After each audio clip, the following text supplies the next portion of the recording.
Welcome back. It's still question time on Channels Television. The former President General of the Trade Union Congress, Mr. Peter Esele, is still here with us. He's our guest, and we've been taking a look at the Nigerian economy, the oil and gas industry.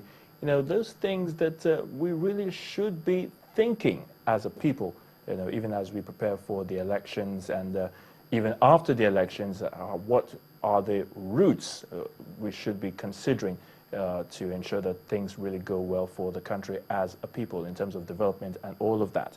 Now, we've been talking quite extensively before we went on the break, and you know, from your background, coming from the labor unions, I just want to find out from you. You were quoted by the media to have said that 2015 will be a tough year for the Nigerian workers. Why did you say that? Yeah, why I said that, first of all, is that I know that as at the time we negotiated the minimum wage, the price of naira to the dollar was 150 to $1. And then sometime now what you have is officially they will tell you is between 165 to 175, depending on what happens. And in the parallel market, what you get is about 190, 191. So if you have that, that invariably means that your minimum wage is far less than $100. So if at the point you have 18,000 naira and is able to purchase XYZ, now your 18,000 naira can only purchase X and Y less the Z. So that's why. Yes, exactly. So that's why I said we are in for a tough time. And then you also have a general election coming up, and most times it's the workers that will suffer for that.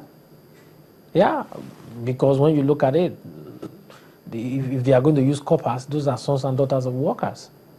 So whatever affects the coppers or whoever they are going to use, it's also going to affect the workers. So a whole lot of challenges that will be staring the workers in the face. So as usual, we always say, hope spring eternal, we mustn't give up on ourselves. So when I was asked that question in one of my interviews, why I said that was that so that we all need to be prepared. Now, in all of these, we know that several workers have embarked on one industrial action or the other. I mean, you go to some states, teachers were on strike. Then we also have the issue of, you know, judiciary workers who are also on strike. Even in the health sector, they had their own fair share of strikes as well. What's the way out, really? One of the biggest problems we have in this part of the world is agreements are not respected. You know, you go and you start asking yourself, is it that they are not thinking when they were signing? First, you have the issue with ASU. ASU's one was a lot of agreement. You have the one with health workers, also with agreement, also with the judiciary workers. You also had one time with the local government. I'm shocked that even we're talking about autonomy for local government, that even some majority of the states refuse to grant autonomy for local government. So why would there not be strike? The day you don't collect your salary in China, for example, why will you want to go to work? Why would that not affect your productivity? So the only option available to the average Nigerian worker is to withdraw his service, and that's why you talk about strike. But the other side of it is that you also need to ask the government. Sometimes they tell you that, oh, we need to tighten our belt. But what you need to ask them is that, do we tighten ours and they losing theirs? Because workers know that there are so many leakages in the system. You have PA to the SA to the PA to the governor, so many. Of you know, exactly. And then you have some states whereby you have 1,000 SAs and PAs. Of a bloated government. Yes, of a so bloated government. To run. Exactly. So when you have all of this and workers are aware of that, why would they not be upset? Why would they not go on strike? If you don't pay somebody for 3 months and you are asking him, the first law of life, let's not deceive ourselves, is survival. So the average person first law is that I have to survive. And if you are threatening my existence, I have to apply whatever measures that I deem fit to live. And that is why you have workers going on strike. So it's not left for the government to say, okay, fine, these are agreements, we intend to meet the terms of our agreement. And that was why when there was a law to criminalize owing salaries, Shockingly, the government was number one to move against those laws because they themselves are also guilty of it. There's no civilized world where you will hold a worker his salary. You pay as at when due. Now, time and again, when we do have to go on these strikes, do we really achieve the end result at the end of the day? Yeah, most times we do. I am from the private sector. I know that we do. And when you threaten a strike, in the private sector, 9 out of 10 times they are vat it. Our biggest problem is really our value system. What do we value? What do we cherish? What is important to us? The human life. How valuable is it? Exactly. Is that really important to us? Oh. Unfortunately, no. No matter what anybody is going to tell me. Because how important the human life is to you is not something you talk about. Most times, it's how you act. Now, what's your reaction to the recent advanced methods in oil theft? We talk about pipeline vandalization, oil bunkering, and all of that. How can this be tackled, really? The first way for you to prevent it is to use some people as an example. So, if anybody runs foul of the law, the person is arrested and is prosecuted and is sent to jail for a very long time. And that will send out a signal. Because those who are behind these are not poor men. Those sophistication are not something you get in Balogo market or you get in Wuse market. No. These are people who know what they are doing. And these are people who are also very wealthy. And these are people who are also known to security agents. They are not hidden. They are not hidden. So when people do anything and get away with it, then you can't stop it. But when you use 1, 2, 3 big fishes, and when they know that they are going to be put away for 20, 25 years, and they have so much money to burn, they will not want to do it. So the only thing that I know that can stop it is to arrest people that are behind it and have them prosecuted and put them away for a very long time. And then that will send a signal to others that the game has changed. Not until we do that, we're just wasting our time. We'll just be talking about it. Because the sophistication is increasing by day and big players are involved.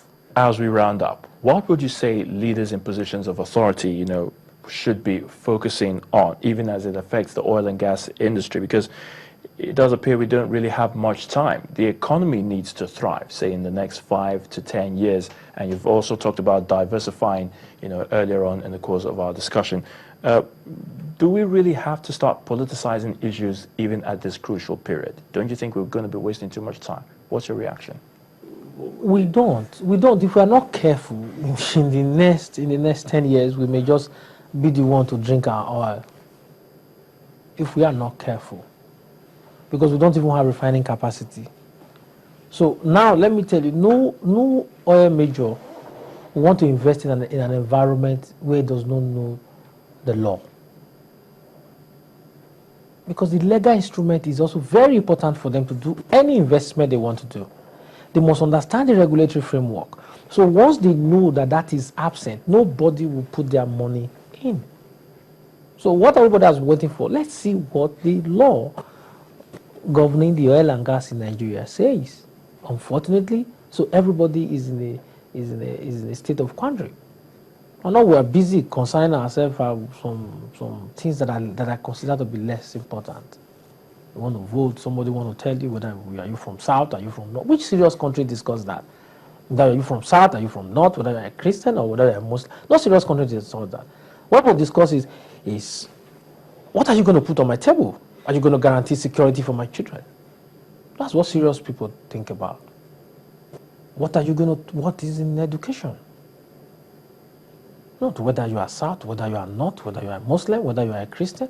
I've not seen where poverty is coming. And poverty says, oh, because you are Muslim, I will not hit you. Or because you are a Christian, nothing will happen to you. No. Poverty does not ask any of those questions. All we need to ask ourselves is who will put food on our table? Who will guarantee security and the future of our children? I have 4 kids. That's what I'm interested in.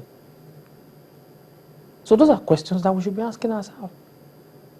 But if we fail to think, then we must be ready to face the consequences. We can only hope that those in the positions of authority and, of course, the entire country, stakeholders as well in the oil and gas industry and the labor unions, everyone will take a cue from what we've discussed, and perhaps we'll start seeing the necessary changes in the coming months and years ahead of us. Mr. Peter Esele, thank you so much for spending time with us on Question Time. You're welcome. We appreciate you.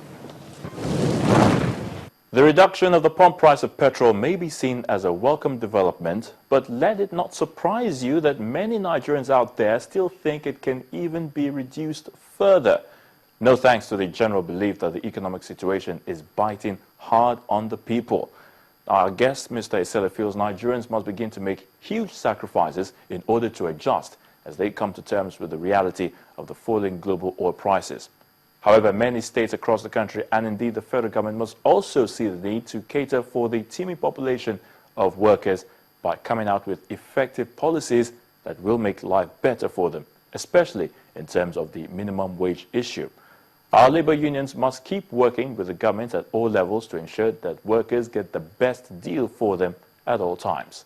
Now, the debate over whether the Petroleum Industry Bill, or PIB, will see the light of day is another issue that our federal lawmakers are grappling with. Hopefully, the sooner that matter is resolved, perhaps we'll begin to witness the much-desired change in the oil and gas industry and the entire economy as a whole. Well, that's our package this week. Do send us your comments, questions, and suggestions to questiontime@channelstv.com. or watch us online also via channelstv.com. That's on our YouTube platform. Till we come away again next week, I'm Ayatunde Balogun. It's bye for now.